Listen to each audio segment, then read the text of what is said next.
விருச்சகம் ஜூலை மாதத்துல என்ன மாதிரி பலன்களை குரு கொடுக்க போறாரு அப்படின்றத நம்ம தெரிஞ்சுக்கலாம். ஸோ வீடியோ தொடர்ந்து பாருங்க.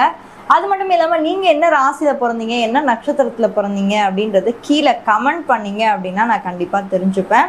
மறக்காமல் நம்ம சேனலை இன்னும் நீங்கள் சப்ஸ்கிரைப் பண்ணாமே பார்த்துட்டு இருந்தீங்க அப்படின்னா சேனலை சப்ஸ்கிரைப் பண்ணி வச்சுட்டு உங்களுடைய ஆதரவை தொடர்ந்து கொடுங்க. விருச்சக ராசி காலச்சக்கரத்துடைய 8வது ஒரு ராசி, மறைபொருள் ஞானத்தை தேடக்கூடிய ஒரு ராசி.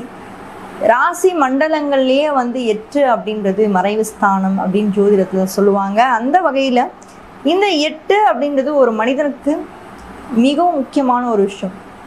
எவ்வளோதான் ஒருத்தன் தோற்று போனாலும் மேலும் மேலும் மேலும் மேலும் ஒரு ஃபீனிக்ஸ் பறவை மாதிரி திரும்ப திரும்ப அவன் தோல்வியிலேருந்து மேலே மேலே போகிறான் அப்படின்னா அவங்க கண்டிப்பாக விருச்சிக ராசி தொடாமல் போக முடியாது. ஏன்னா விருச்சிகம் அப்படின்றது தோல்விக்கு பயப்பட மாட்டாங்க. தோல்வி அடைஞ்சா என்ன, இப்போது